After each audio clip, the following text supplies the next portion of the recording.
Oui, allô? Oui, salut Irénée, qu'est-ce qui t'arrive?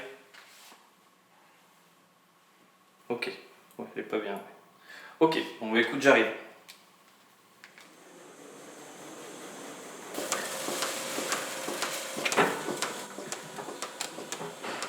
Salut Irénée, Bonjour. alors qu'est-ce qu'elle a? Ce matin, elle n'était pas passée au robot et je lui ai pris la température, 40. Ouais, Je suspecte une mamite sur un quartier. ok. Bon, bah on va regarder ça. Ok, elle est effectivement à 40,2, la température. Ok. Donc le quartier avant droit, là, effectivement, le lait est bien modifié.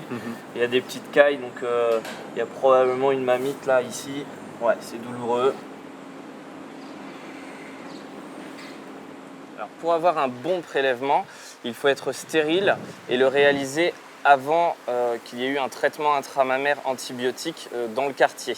Cela nous permet d'avoir un résultat bactériologique et un antibiogramme interprétable.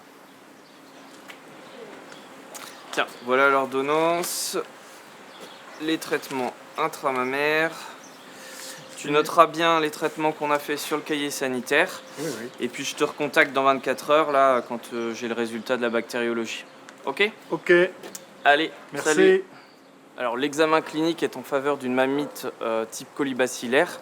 C'est pourquoi, pour que la vache ait le moins de séquelles possible, on met un traitement qui a le meilleur résultat. On utilise un antibiotique d'importance critique ici, car nous sommes en présence d'une urgence vitale pour la vache, et cela permet de justifier cette utilisation. Une fois de retour à la clinique, le prélèvement qu'on vient de réaliser, on l'ensemence sur des boîtes de pétri qui contiennent différentes géloses avec des milieux spécifiques qui nous permettent de déterminer le germe avec précision. Ensuite, on va attendre 24 heures que le germe en question pousse. Et puis au bout des 24 heures, on va déterminer ce germe et on va pouvoir appeler l'éleveur. En fonction du germe incriminé et en fonction de l'évolution clinique de la vache, on va réajuster ou non le traitement.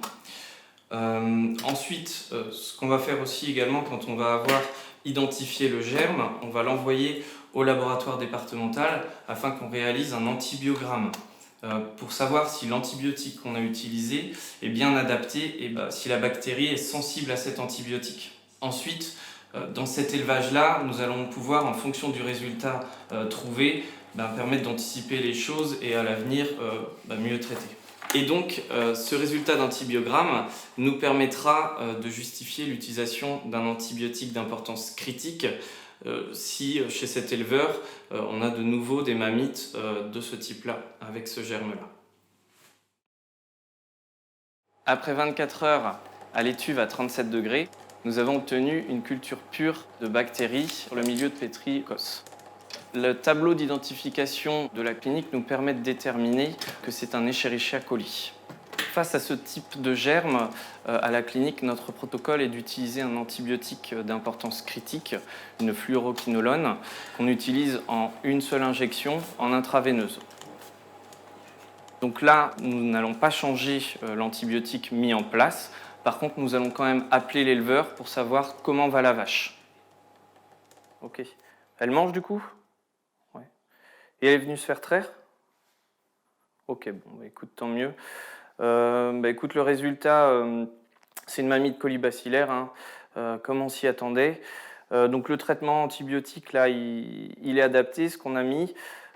Écoute, si tout va bien, on va attendre tranquillement les résultats de l'antibiogramme, et puis, sauf s'il y a un souci, tu me rappelles. Hein, d'accord? Ok, bon, salut.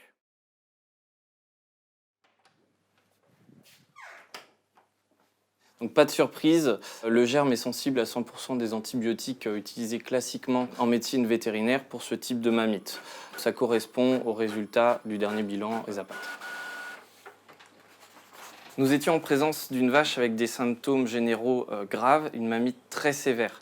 C'est pourquoi j'ai utilisé un antibiotique d'importance critique pour taper fort et vite. Notre protocole est une injection intraveineuse de cet antibiotique-là, associé à des antibiotiques intramammaires. De plus, cet antibiotique à une AMM pour les mammites colibacillaires chez les vaches laitières. Avec ce protocole, nous avons des très bons résultats.